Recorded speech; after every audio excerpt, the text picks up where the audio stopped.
Bom dia a todos vocês aí do outro lado da tela. É um prazer imenso estar compartilhando aqui com vocês algumas informações e, claro, também aprendendo durante esse evento fantástico de nível nacional. Eu atuo hoje como Head de Operações na Royal Enfield, respondo por toda a logística e a parte de compras. Como carreira, um background de carreira, tive a oportunidade de passar por diversas empresas maravilhosas, como a UPS, que inclusive foi quem despertou a minha paixão pela logística, esse entendimento de distribuição internacional, enfim, todas as pontas. Além da questão da expectativa, né, do cliente, isso acho que hoje, quando se fala de logística, é uma coisa que está muito em alta, a expectativa do cliente com relação ao recebimento. Tive a oportunidade também de gerir as operações da BMW no Brasil, participando inclusive do projeto de fábrica em Araquari, que foi um aprendizado fantástico no nível de logística de produção até a logística de entrega e, de fato, um dos primeiros contatos quando se pensa em logística integrada. Hoje estou aqui para apresentar para vocês um pouco do case da Royal. A Royal Enfield é uma empresa de motocicletas, é nova no país. Nós estamos há 4 anos operando oficialmente no país, mas estamos falando de uma marca que é centenária. Esse ano fizemos 120 anos de história, então o Brasil é só mais uma das apostas e uma grande aposta da Royal Enfield. Como eu estava mencionando, a Royal fez 120 anos de história esse ano, ela é de 1901, são 100 anos de história, literalmente. A Royal esteve presente em diversos momentos históricos. Tem a Bullet, que é uma motocicleta produzida inicialmente em 1932 e que até hoje o Stripes, ou a lista que tem nela, é desenhada manualmente e é um conhecimento passado de família para família. É muito bonito de se ver. Em 1939, na Primeira Guerra, a Royal também esteve presente com as Flying Fleas. Então, às vezes, a gente assiste alguns filmes de guerra, vê aquelas motos saindo do avião e não imagina que moto é aquela. Então, hoje eu posso esclarecer para vocês que estão aí do outro lado que é uma Royal Enfield e é conhecida como Flying Flea. Em 1956, a Royal, lá em UK, começa a desenvolver uma parceria lá na Índia, para fins de produção. Por uma questão, existia um vínculo muito forte de UK e Índia com relação à colonização, uma parte mais histórica, enfim, da relação dos dois países. E em 1956, eles começam um plano de montagem de fábrica na Índia. E em parceria com a Madras, eles têm a primeira fábrica desenvolvida lá. Novamente, num contexto histórico, em 1964, a Royal lança a Continental GT, que é uma Café Racer. Então, para quem curte moto, entende o segmento Café Racer, é uma das marcas históricas desse segmento, e tratava de motos que eram utilizadas principalmente na Inglaterra, pelos pilotos de um café até o outro, eles faziam pequenas disputas de corrida, e isso tornou essa motocicleta, esse estilo de motocicleta icônico.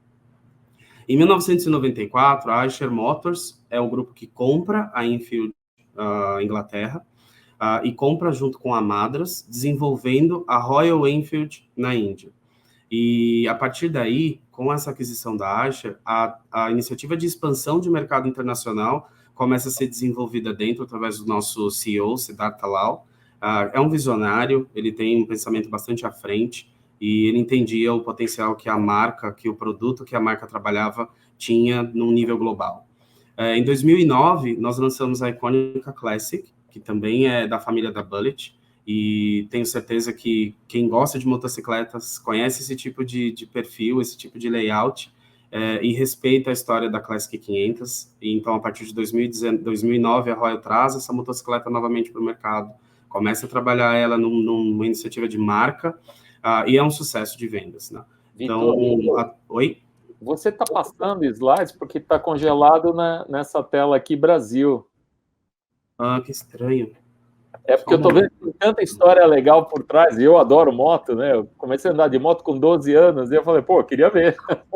Não, eu fico feliz. Na verdade, a história eu estou contando da minha cabeça, então... tá bom, então vai, continue aí. Da marca. Mas eu não sei se você está vendo o slide, por gentileza, que está falando da história de 1901 a 2021. Eu estou vendo. Isso. É isso aí. Então, esse é o slide mesmo. Tá bom, então. Então, a partir de 2009, com a Classic, foi uma explosão de vendas na Índia. Os números começaram a crescer de uma forma bastante exponencial. e eu, inclusive, vou falar sobre isso aqui no Brasil também. E, atualmente, nós vendemos mais de 1 milhão de motos por ano. É um número bastante expressivo. A Índia, sem dúvidas, contribui muito com isso, mas a Royal já está presente em mais de 50 países, com subsidiárias, representantes, enfim, a marca está presente. E, recentemente, agora em 2019, nós fizemos uma aquisição de um centro técnico em UK, porque apesar de a linha Fabril estar majoritariamente na Índia, o DNA ainda é inglês. Então, o nosso centro técnico, o Centro de Desenvolvimento de Produtos, permanece lá para não perder esse DNA e manter a marca com esse motopurismo, essa característica que fez com que ela ficasse conhecida. Em 2017, a Royal Enfield Índia toma a decisão de vir para o Brasil, e, naturalmente, por que Brasil? Estamos falando do quarto maior mercado de motocicletas no mundo. São 25 milhões de motos hoje no Brasil.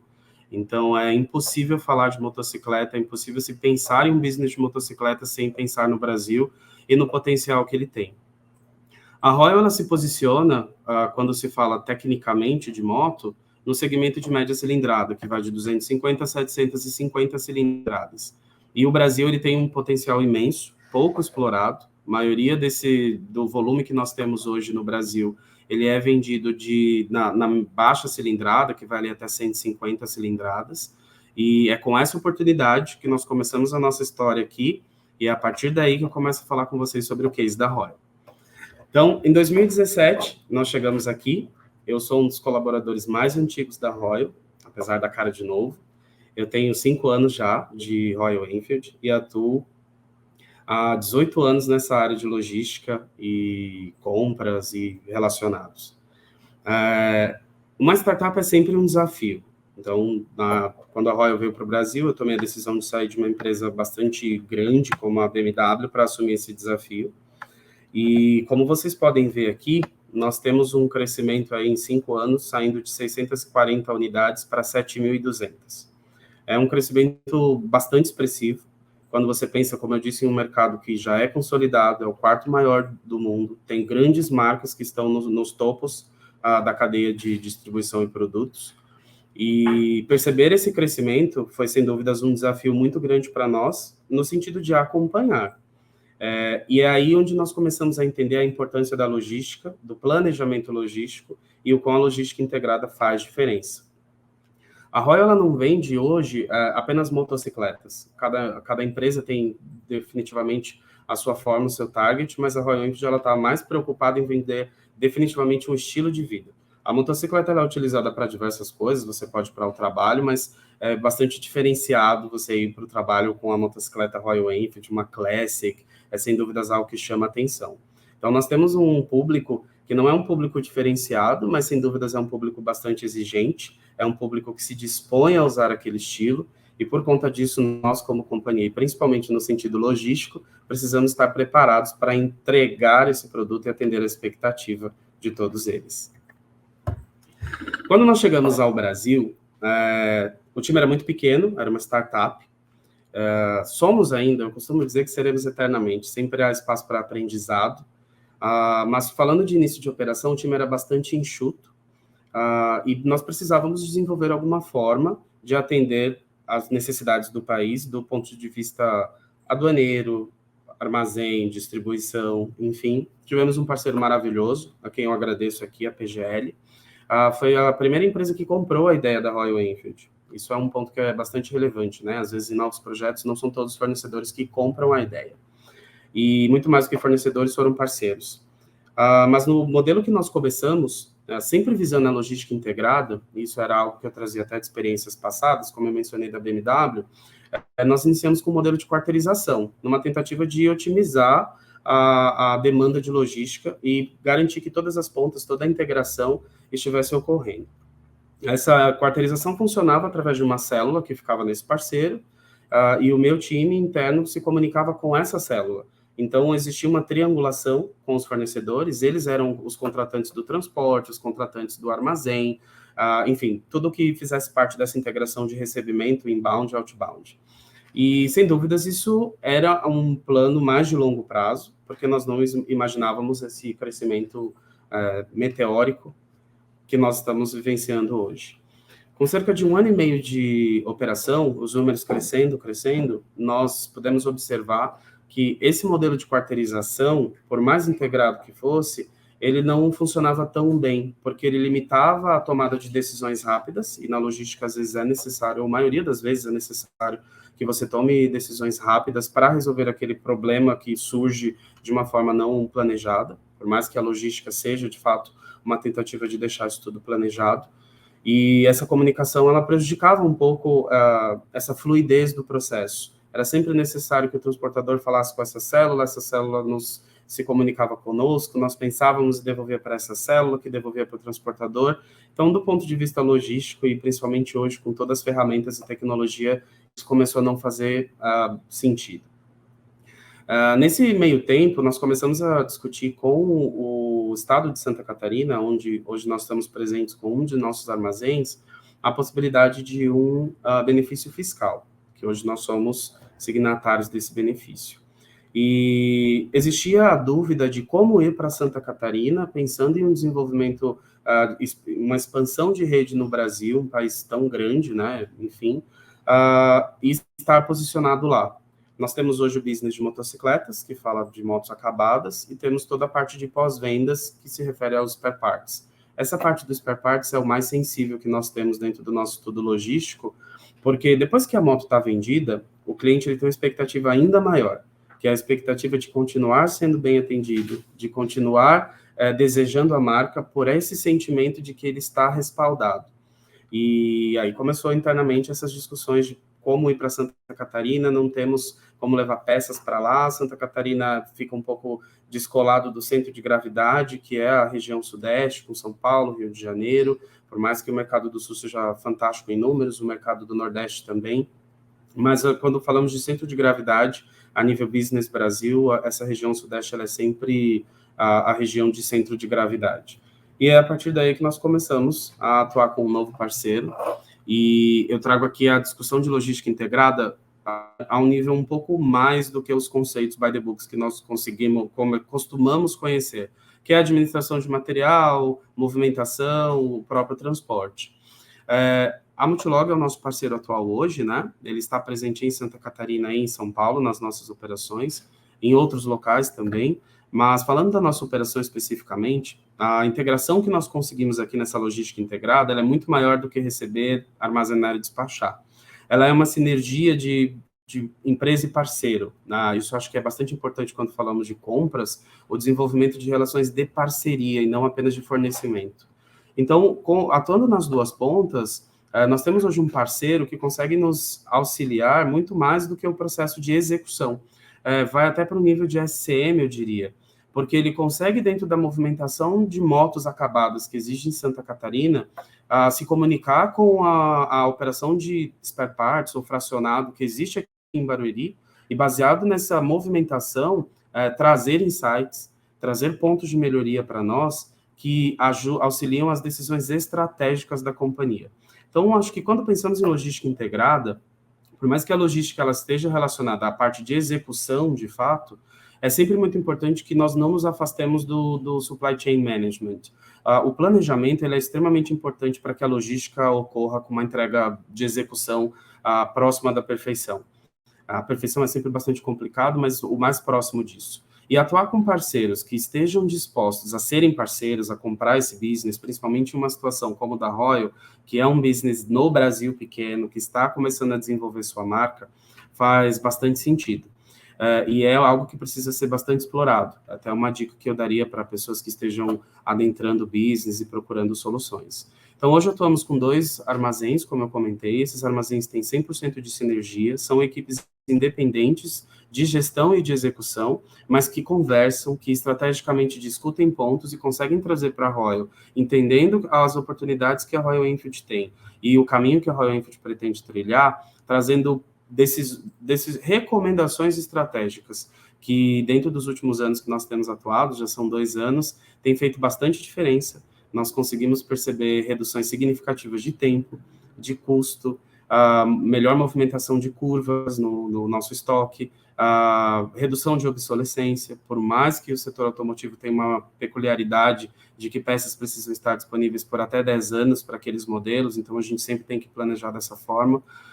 Mas falando de logística integrada, esse é um ponto que é extremamente relevante. Sair puramente da caixinha que envolve receber, armazenar e distribuir, e começar a pensar com um pouco mais do conceito de planejamento, do conceito de estratégia, e usar do expertise do fornecedor, como nós fazemos hoje, e também da estrutura do fornecedor, que é significativamente maior do que a nossa, para que a decisão para ambos os lados seja positiva e que haja um crescimento de ambos os lados. A Royal cresce, o fornecedor cresce, todo mundo cresce, todo mundo fica feliz.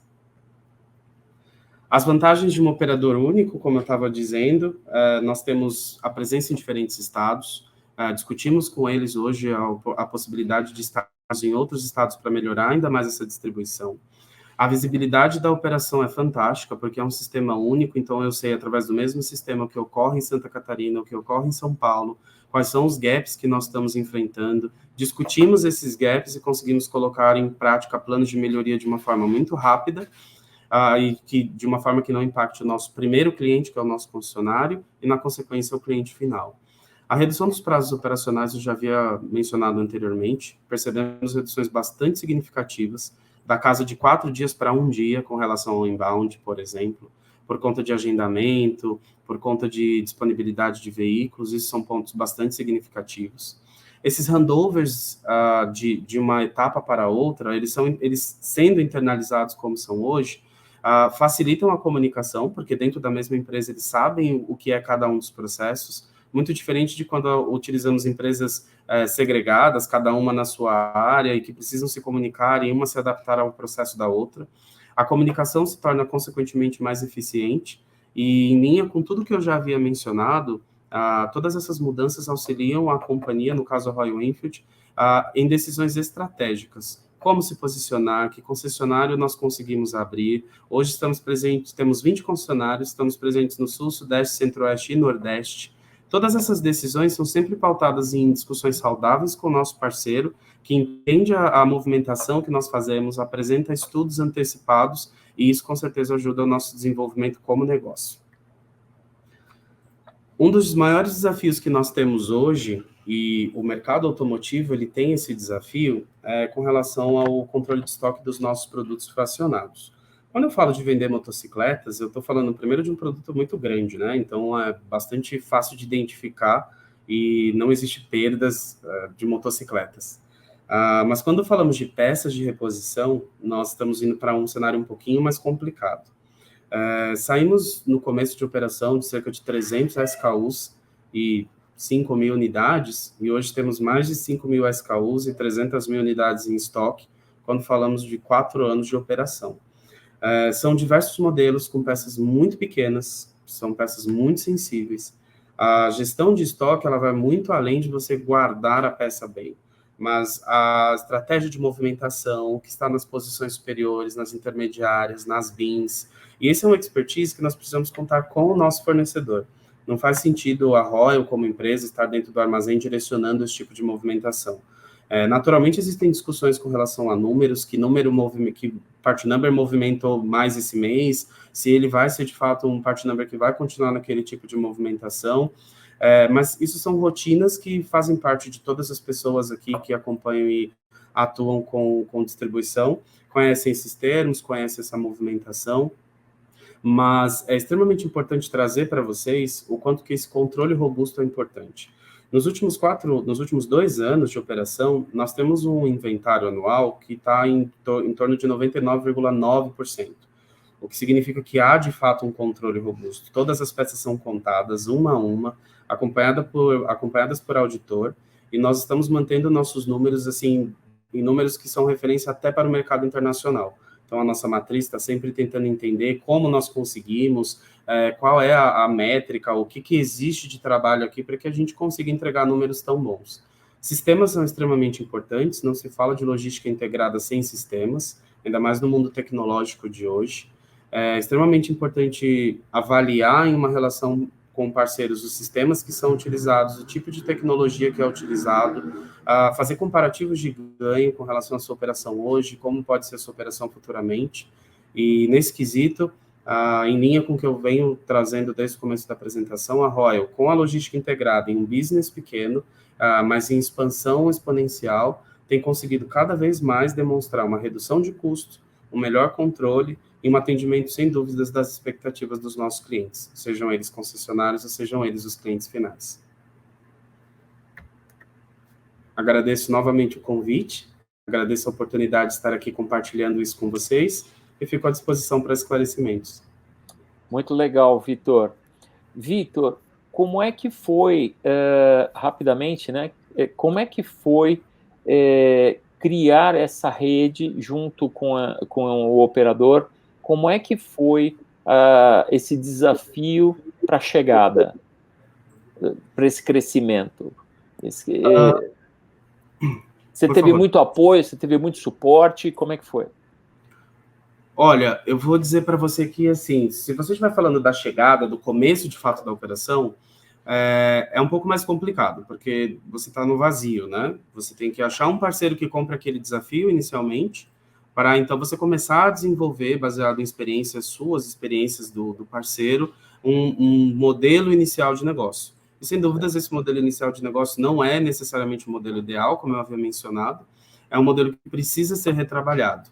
Com um novo parceiro, até por uma questão de robustez, de ele ser vou usar um termo chulo, mas ser o dono das estruturas, sem dúvidas o suporte foi diferenciado. Então, nós tivemos conversas muito mais próximas para entender não só aquele momento, mas qual era o desenho da Royal Infant para os próximos anos. E o ponto que eu acho que é relevante é o nosso planejamento não era o planejamento que está ocorrendo agora. Então, sair de 600 motos para 7.000 motos em 4 anos não era o planejamento da Royal. Os passos eram menores. Nós pensávamos, nesse ano, por exemplo, em entregar 3.000, 3.500 motocicletas, nós estamos dobrando. Então, você consegue ver aí o quão suportivo é o time do fornecedor, né, do que eu costumo chamar de parceiro e não de fornecedor, porque ele consegue se adequar muito rapidamente a essa mudança. Não é qualquer estrutura ou qualquer planejamento que consegue dobrar a sua capacidade em um curto período de tempo.